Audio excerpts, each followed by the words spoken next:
شهر، توجه بفرمایید، سومری ها رو بنیانگذاران شهر میدونیم. به اصطلاح به قول ویلدورانت بین النهرین گهواره تمدن، میان درود گهواره تمدن. چرا تمدن؟ کلمه تمدن از مدینه میاد دیگه، از شهر میاد. اوج شکوفایی زندگی شهری. و شما اینجا اولین توصیفات رو از شهر دارید. اولین توصیفات از شهر. جالبه که اینجا هم شهر به مثابه جایگاه شادخواری و لذت و خوشی تصور میشه و این خیلی در ادبیات همچنان تا همین امروز ادامه پیدا کرده، حتی به شکل منفی و سیاهش. شهر به مثابه یه جایگاه بدی. شما در نظر بگیرید که نمونه هایی داریم که داره از شهر، از زندگی شهری یه چیز خیلی تیره و تاری درست میکنه. اما خب افسانه گیلگمش قرار نیست همچین کاری رو کنه، نمیکنه واقعا. شهر جای بدی نیست واقعا، ولی اینطور هست که تا این لحظه داستان شما میبینید که دختر شادی انکیدی رو ترغیب میکنه بیاره تو شهر. این مرد وحشی باید در شهر اول چی دیده باشه؟ اونچه که این مرد در شهر میبینه خصلت زندگی شهریه، سرشت زندگی شهریه. چیست؟ خوردن نان، همینطور نوشیدن آبجو. ببینید توصیف در لوح دوم، توصیف افسانه گیلگمش از مواجهه انکیدو با بگم فناوری شهری، تکنولوژی شهری. چون نانی فرا پیشش نهادند، به تردید بسیار در آن دید و دیریش بیازمود.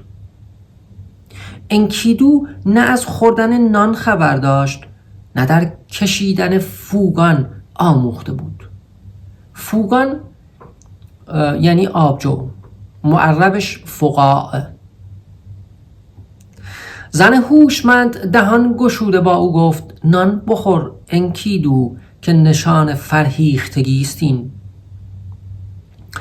فوگان بنوش که به دیار فرهیختگان چنین باید کرد.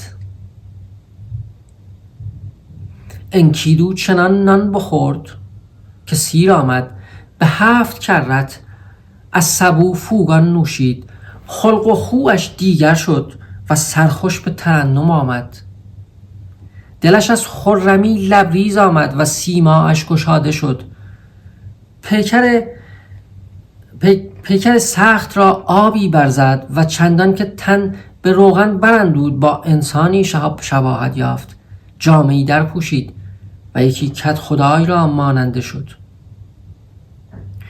خیلی جالبه که بهش میگن که آقا اصلا نشانه فرهیختگی که ترجمه کرده میتونیم بگیم نشانه تمدن دیگه.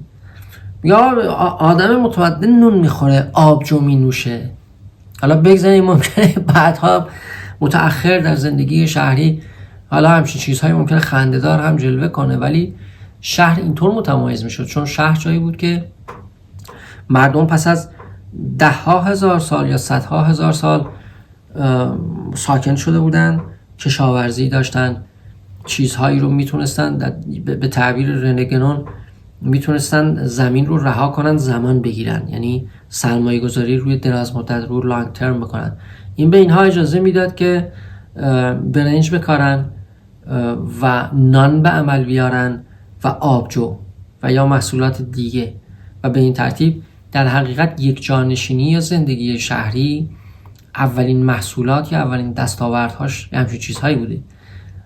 این مال دوره ماست، مال همین چند 10 سال اخیره که میتونیم بگیم آقا اسمارت فون درست شد، هوش مصنوعی درست شد. به انکیدو گفتن که نشان فرهیختگی خوردن نانه و در کشیدن فوگان یعنی آبجو. اما چه اتفاقی افتاد؟ گل از گلش شکفت و بلافاصله بعد از خوردن فوگان و نان به یک مرد بهتری تبدیل شد و بنابراین شروع کرد به همکاری یا همیاری با مردم شهر. بخونم عین الواح رو چون خیلی جالبه، روایتش بسیار جالبه. سلاح برداشت و با شیران درآویخت. شبانان سال خورده، شبان دراز به خواب اندر شدند. انکیدو گرگان را به قتل آورده، شیران را براند. شبانان پیر دل آسوده در جای بخفتند.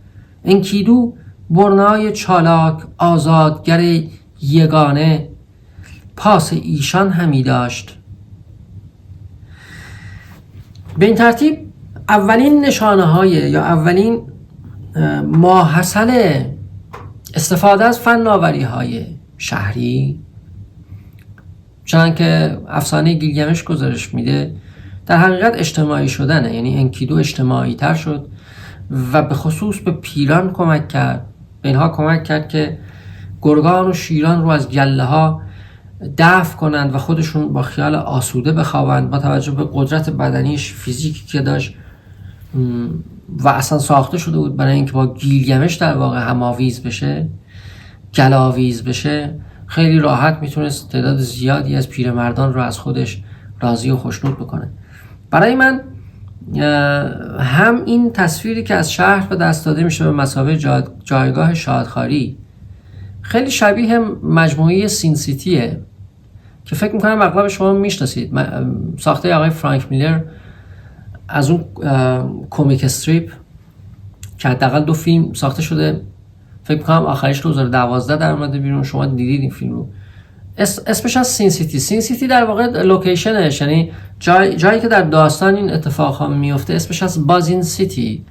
بازین رو میتونیم ترجمه کنیم مثلا چاله شهر یا شهر فروچاله، یعنی شهری که در یک فرو رفتگی جغرافیایی واقع شده. اما اسم مجموعه هست سین سیتی، شهر گناه. تو همون دقایق اولیه فیلم دوم میبینید که تابلوی شهر رو نشون میده. 2 حرف اول BA مخدوش شده روی تابلو و بنابراین شده سین سیتی. موضوع همینه. موضوع این است که داره از مناسبات بسیار آلوده و بد در شهر تصویر سازی میکنه و بنابراین خیلی جالبه که پروتاگونیست ها یا قهرمانان اصلی داستان هم مردان یک بزنی هستن، مثل مارو، اون مردی که خیلی صورت درشت و خشنی داره، چونه درشتی داره و سر صورت زخمی داره و یک بزن آنچنانی هست. ما رو یاد قهرمانان فیلم فارسی های قبل انقلاب میاندازه که این مشخصاتش خیلی شبیه انکیدوه، هم به خاطر فیزیک قدرتمندش، به خاطر زور بازوش و یک بزنیش، هم به خاطر علاقش به مشروب الکلی. شما میبینید که مثلا الکل مینوشه تا بعد بره به جنگ، قبل از جنگ الکل مینوشه. یا توی اون قسمت اول از این مجموعه، اونجایی که اون مرد جوان هیولا رو به اسم کوین، همون مردی که زنده خاری میکرد، انسان شکار میکرد و از اجساد اصلا زنده میخورد بدن انسانها رو، وقتی اون به اون کوین غلبه میکنه و تکه تکش میکنه و میذاره رو کولش، میاد پیش زنی. در حقیقت یه رفیقه ای داره، مثل انکیدو که دختر شادی داشت، شیمهات رو داشت، اینم یه رفیقه ای داره. میاد شهر و من یه سکانس مورد علاقم هست درست جلوی در منزل این زن که میرسه. اما اول سوالی که میکنه میپرسه آبجو داری؟ و شما کات سکانس بعد میبینید که این رفیقش، دوست دخترش، میره در یخچال باز میکنه و یه بطری آبجو برمی داره. بعد به خودش فکر میکنه که مارو که با 1-2 تا آبجو سیر نمیشه که، بنابراین تعداد بیشتری آبجو برمی داره میاره و همه اینها رو میده به مارو که مارو بنوشه. سین سیتی تصویری که از شهر ارائه میده همینه دیگه. یه تصویر آلوده ارائه میده ولی یه تصویر لذت بخشه. بنابراین کافه ها، این محل استریپتیز، زنانی که میرقصن، مقدار زیادی مشروب الکلی و آدم های بسیار بدی که باید بر اونها غالب آمد، تصویری است که سین سیتی داره ارائه میده. و البته تصویر منفی در ادبیات، تصویر منفی از شهر در ادبیات، مثلا در ادبیات فارسی شاید برای شما جالب باشه، مطمئنم خیلی از شماها این رو میدونید از قبل. مثلا تهران مخوف خیلی خوب برای من و شما ایرانی مثال بارز یک شهر یا یک کلان شهر تهران دیگه. اون زمان که رمان تهران مخوف نوشته شد، مشفق مشفق کاظمی، مرتضی کاظمی مشفق نویسنده این رمان هست. 1301، یعنی خیلی قبل، یعنی حدود 100 سال پیش این رمان نوشته شده. تصویری که از تهران میده تصویر کاملا منفی و تاریکه. دختر جوانی با مادرش که نیازمند کار و پول به شهر میان و اونجا فریب میخورن، اذیت میشن. کل رمان تهران مخوف با تی دسته‌دارم نوشته شده. در حقیقت یه همچین تصویری برای ایرانیان 100 سال پیش از تهران به دست میده. عرض کنم که یه نمونه خیلی جدیدترش توی فیلم های سینمایی کار شادروان داریوش مهرجویی به اسم آقای هالو، که نمیدونم چند نفر از شما این فیلم آقای هالو رو دیدید. یه آقای هالویی از بیرون از کلانشهر، از بیرون از تهران میاد به تهران، به مرور متوجه مناسبات خیلی پیچیده و آلوده میشه به لحاظ اخلاقی. اتفاقا این مرد هم علاقه‌مند به یک کارگر جنسی، به یک سکس ورکری میشه، به یک تنسپاری میشه، اگر این اصطلاح رو از من بپذیرید. بنابراین ببینید اینها تم‌های تکرار شونده است دیگه. شهر جای خیلی بدیه، آدم آلوده میشه و اونجا روسپی‌ها هستن، زنان اغواگری هستن که کسانی اینها رو اجیر کردن برای برنامه‌هایی و ممکنه شما داخل دام بیافتید. نهایتاً آقای هالو وقتی داره برمیگرده، فکر میکنم این آخرین دیالوگ یا یکی از آخرین دیالوگ‌های فیلم آقای هالوه که وقتی ازش میپرسن که خیلی خوب شهر چطور بود، یه سکوتی میکنه، یه کله‌ای تکون میده، میگه که سفر آدم را پخته میکند و این جمله بامزه رو میگه و اینطوری در واقع خودش رو تسلی میده. اما چطور پیش میره داستان؟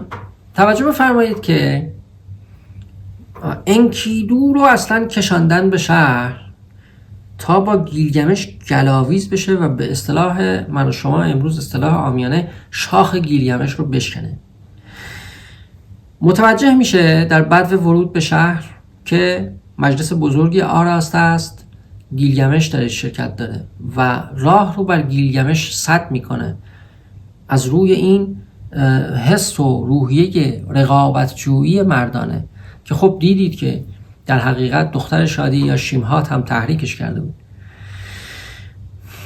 و موقعی که گیلگمش میخواد وارد اقامتگاه خودش بشه و به سراپرده خودش بره تا با یکی از این دختران بخوابه، دختری که ظاهرا اون شب عروسیش بوده. توجه بفرمایید، انگاری گیلگمش پیش از هر مردی با عروس خانوم میخوابه و چنانکه در متن آمده انگار از این زن جوان باید اول پادشاه شهر اروک ازاله بکارت بکنه تا نوبت به شوهر رسمیش برسه. و همین علت بوده که مردمان اروک از خدایان انکیدو رو خواستن. حالا انکیدو در مقابل اقامتگاه گیلگمش پا گذاشته بر در و راه بر گیلگمش سد کرده.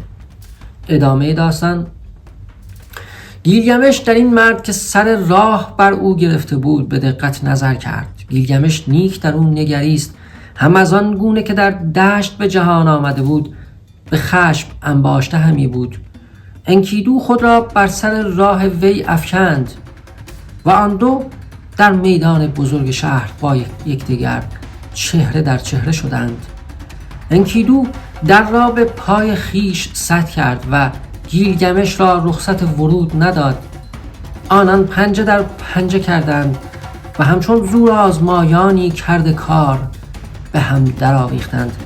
آنان مقاومت را بر درگاه ها و بر خرپایه ها تکیه کردند. هر پست و بلند را در هم کوفتند و دیوارها بر پیگاه ها بلرزید.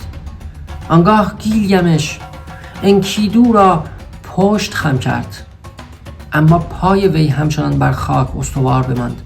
پس خشمش آرام یافته سینه خود بگردانید و با گیلگمش گفت: آری مادرت، ماد سحر معتهای آسمانی اله نینسون تو را همچون موجودی یگانه به جهان آورده. سرت به حق بر فراز دیگر کد خدایان برافراشته است و پادشاهی بر خلایق را انلیل به حق بر تو ارزانی داشته. کمی پیشتر در همون لوح اول آمده که 2 بار خواب دیده گیلگمش و خوابش رو بر مادرش اله نینسون بازگو کرده تا تفسیر یا تعبیر خواب بشنوه. خواب به طور مختصر این است که، یا تفسیری که مادرش میکنه اینه که تو دوستی خواهی داشت، یعنی به جای اینکه بگه دشمنی خواهی داشت، دوستی. خواب یکی اینه که صخره‌ای از بلندایی میفته و گیلگمش نمیتونه حرکتش بده. خواب دومی که میبینه اینه که تبری بر زمین فرو رفته و گیلگمش نمیتونه با زور بازوی خودش از زمین بیرون بکشه. مادرش در هر 2 مورد پیشگویی میکنه که تو دوستی خواهی داشت و من اون رو در کنار تو خواهم نشاند و اندرزگوی تو خواهد شد، یار و همدم تو خواهد شد.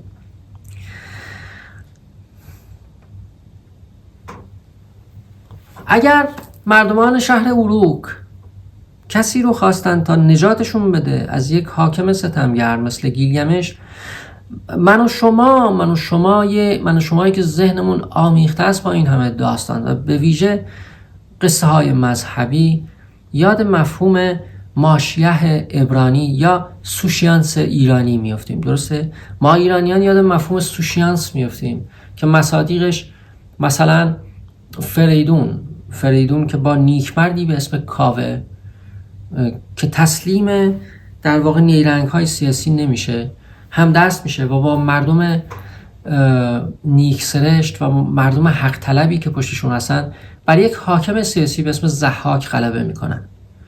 بنابراین فریدون هم در حقیقت یک سوشیانسه که ظهور میکنه، یک منجیه که ظهور میکنه.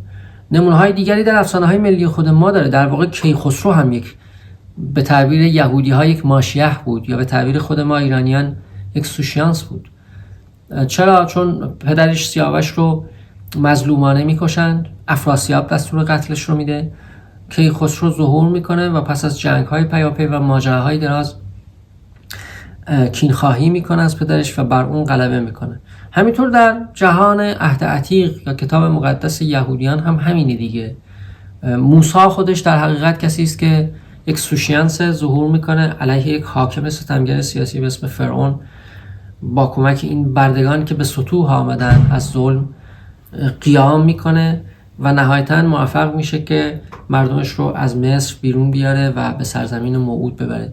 حتی در خود کتاب مقدس باز نمونه های دیگری داره. مثلا میتوان گفتش که شاول یا به تعبیر قرآنی طالوت هم یک ماشیه، فکر میکنم این تعبیر در کتاب اول سموئیل برای شاول به کار رفته. اون هم ظهور میکنه تا در واقع برای بنی اسرائیل یک پادشاهی درست کنه و اینها رو از زیر سلطه اقوام دیگه نجات بده. حتی میشه جلوتر رفت مثلا گفت گیدئون هم یک منجیست برای مردم یهود. بنابراین هم در فرهنگ ما ایرانیان و هم در فرهنگ یهودیان سوشیانس وجود داره، یعنی کسانی هستند که ظهورشون وعده داده شده و اینها وظیفه اخلاقی سیاسی دارن که بیان یک رسالت اخلاقی سیاسی رو به پا کنن. این رسالت به طور مختصر از بین بردن یک نظم سیاسی فاسده و جایگزین کردنش با یک نظم خوب. اما اگر فکر کنید که این کهن‌ترین افسانه بشری، یعنی افسانه گیلگمش، داره این تم آشنا برای من و شما رو تکرار میکنه، اشتباه میکنید، بلکه به مسیر متفاوتی میره. همونطور که برای شما خوندم، انکیدو انصاف میده، یعنی در جنگ تن به تن عملا شکست میخوره از گیلگمش، کاملا به خاک نمیفته ولی شکست میخوره، شکست رو میپذیره، اقرار میکنه به بزرگی گیلگمش و آنگاه گیلگمش که خوابش تعبیر شده و میبینه یک دوست درخوری یافته، یه پیشنهادی میده. پیشنهادش رو برای شما بخونم. این چیزی است که معلوم میکنه داستان یا داستان نویسان کهن برای من و شما چجوری مسئله رو باز تعریف میکنن. من و شما رو به مسیر داستانهای در واقع الهیات رستگاری نمی اندازن که قرار است یک سوشیانسی، یک ماشیهی، یک منجی ظهور بکنه و با نظم سیاسی که درست میکنه من و شما رو رستگار کنه. نه، مسئله برای نویسندگان افسانه گیلگمش چنین چیزی نبوده. الهیات رستگاری در مرکز این مجموعه نیست. گیلگمش به انکیدو که حالا رفیق شده اینطور میگه هووی توانا در جنگل همی زید. این یک خدا یا یک هیولایی است که هوم بابا یا خوم ببه هم نوشته شده. هووه به بازآفرینی احمد شاملو نامی دیگر یا آوانگاری دیگر از نام این هیولایی است که در جنگل سدر زندگی میکنه. میگه هووی توانا در جنگل همی زید. من و تو به کشتن او میرویم درختان سدر را همی ریشه برکنیم تا هر شر که هست به یک باره از این مرز و بوم برافتد. برانم که به کوه درختان سدر برشوم که در قلب جنگل عظیم جای دارد. برانم که درختان سدر را همی به خاک اندر افکنم و هووه را به خون اندر کشم. آری سر آن دارم که به جنگل سدر روم، به جایگاه هووه. من را در این مساف تبری کفایت است. تو انکیدو اگر در وحشتی هم در این جای بپای. من خود به تنها پا در جنگل سدر خواهم نهاد. اگر از همکنون از مرگ در هراسی تو را این فضیلت که قهرمانت نامند به چه کار آید؟ اگر از پا در می آیم بگذار دست کم از خود نامی به جای نهم. بگذار گویند گیلگمش با هووی زورمند تعهد پیکار کرده بود. پس از لوح دوم به بعد داستان از این قراره: انکیدو در کنار گیلگمش برای یک نوع ماجراجویی که در حقیقت شکست دادن یک هیولا به نام خومببه یا هووه است، با هم دیگه در رکاب هم به راه میفتن.